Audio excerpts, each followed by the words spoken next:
एक बार एक शिष्य ने विनम्रता पूर्वक अपने गुरुजी से पूछा, गुरुजी, कुछ लोग कहते हैं कि जीवन एक संघर्ष है, कुछ अन्य कहते हैं कि जीवन एक खेल है, और कुछ जीवन को एक उत्सव की संज्ञा देते हैं। इनमें से कौन सही है?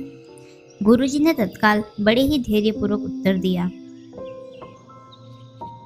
पुत्र, जिन्हें गुरु नहीं मिला उनके लिए जीवन एक संघर्ष है, जिन्हें गुरु मिल गया उनका जीवन एक खेल है, और जो लोग गुरु द्वारा बताए गए मार्ग पर चलने लगते हैं, मात्र वे ही जीवन को एक उत्सव का नाम देने का साहस जुटा पाते हैं। यह उत्तर सुनने के बाद शिष्य पूरी तरह से संतुष्ट न था। गुरुजी को इसका आभास हो गया था। वे कहने लगे, लो तुम्हें इसी संदर्भ में एक कहानी सुनाता हूँ। ध्यान से सुनोगे तो स्वयं ही अपने प्रश्नों का उत्तर पा सकोगे। एक बार की बात है कि किसी गुरुकुल में 3 शिष्यों ने अपना अध्ययन संपूर्ण करने पर अपने गुरुजी से यह बताने के लिए विनती की कि उन्हें गुरु दक्षिणा में उनसे क्या चाहिए। गुरुजी पहले तो मंद मंद मुस्काए और फिर बड़े ही स्नेहपूर्वक कहने लगे, मुझे तुमसे गुरु दक्षिणा में एक थैला भर के सूखी पत्तियां चाहिए, ला सकोगे? वे तीनों मन ही मन बहुत प्रसन्न हुए, क्योंकि उन्हें लगा कि वे बड़ी आसानी से अपने गुरुजी की इच्छा पूरी कर सकेंगे। सूखी पत्तियां तो जंगल में सर्वत्र बिखरी रहती है। वे उत्साहपूर्वक एक ही स्वर में बोले, जी गुरुजी, जैसी आपकी आज्ञा।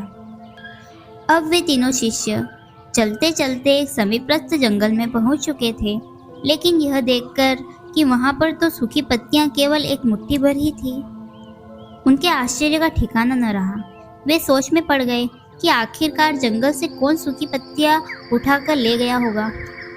इतने में ही उन्हें दूर से आता हुआ कोई किसान दिखाई दिया। वे उसके पास पहुंचकर उनसे विनम्रतापूर्वक याचना करने लगे कि वह उन्हें केवल एक थैला भर के सूखी पत्तियां दे दे।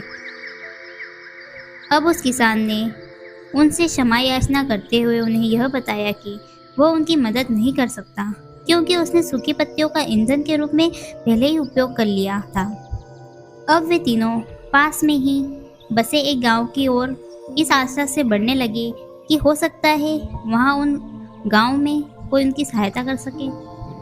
वहां पहुंचकर उन्होंने जब एक व्यापारी को देखा तो बड़ी उम्मीद से उनसे थैला भरकर सूखी पत्तियां देने के लिए प्रार्थना करने लगे, लेकिन उन्हें फिर से एक बार निराशा ही हाथ आई, क्योंकि उस व्यापारी ने तो पहले ही कुछ पैसे कमाने के लिए सूखी पत्तियों के दोने बनाकर बेच दिए थे। लेकिन उस व्यापारी ने उदारता दिखाते हुए उन्हें एक बूढ़ी माँ का पता बताया, जो सूखी पत्तियां एकत्रित किया करती थी।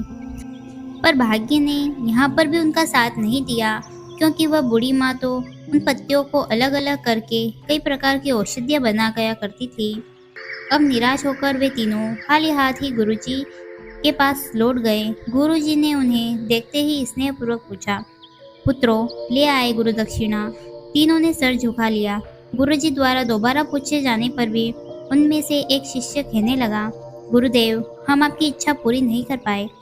हमने सोचा था कि सूखी पत्तियां तो जंगल में सर्वत्र बिखरी होती है, लेकिन बड़े ही आश्चर्य की बात है कि लोग उनका भी कितनी तरह से उपयोग करते हैं। गुरुजी फिर से पहले की भांति मुस्कुराए और प्रसन्नतापूर्वक बोले, निराश क्यों होते हो?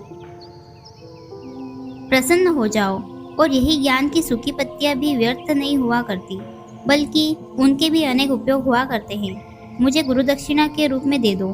तीनों शिष्य गुरुजी को प्रणाम करके खुशी खुशी अपने घर की ओर चले गए। वह शिष्य जो गुरु की कहानी एकाग्रचित्त होकर सुन रहा था, अचानक बड़े ही उत्साह से बोला, गुरुजी, अब मुझे अच्छी तरह से ज्ञात हो गया है कि आप क्या कहना चाहते थे। आपका संकेत वस्तुतः इसी ओर है कि न कि सर्वत्र सुलभ सूखी पत्तियां भी निरर्थक या बेकार नहीं होती हैं। तो फिर हम कैसे किसी भी वस्तु या व्यक्ति को छोटा या महत्वीय मानकर उसका तिरस्कार कर सकते हैं? चींटी से लेकर हाथी तक और सुई से लेकर तलवार तक सभी का अपना अपना एक महत्व होता है। गुरुजी भी तुरंत ही बोले, हाँ पुत्र, मेरे कहने का भी यही तात्पर्य है कि जब भी हम किसी से मिले तो उसे यथा योग्य मान देने का भरसकर प्रयास करें, ताकि आपस में स्नेह, सद्भाव, सहानुभूति एवं सहिष्णुता का विस्तार होता रहे और हमारा जीवन संघर्ष के बजाय उत्सव बन सके। दूसरे यदि जीवन को एक खेल ही माना जाए तो बेहतर यही होगा कि हम निर्विपेक्ष, स्वस्थ एवं शांत प्रतियोगिता में ही भाग लें और अपने निष्पात तथा निर्माण को ऊंचाइयों के शिखर पर ले जाने का अथक प्रयास करें। अब शिष्य पूरी तरह से संतुष्ट था। अंततः मैं यही कहना चाहती हूँ कि यदि हम मन, वचन और कर्म इन तीनों ही स्तरों पर इस कहानी का मूल्यांकन करें तो यह कहानी खरी उतरेगी।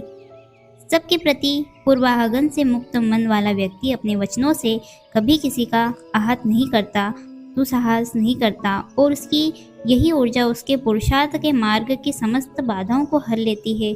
वस्तुतः हमारे जीवन का सबसे बड़ा उत्साह पुरुषार्थ ही होता है, ऐसा विद्वानों का मत है। आपको यह कहानी पसंद आई हो तो हमारे चैनल को सब्सक्राइब करें और अपने दोस्तों को भी सुनाएं।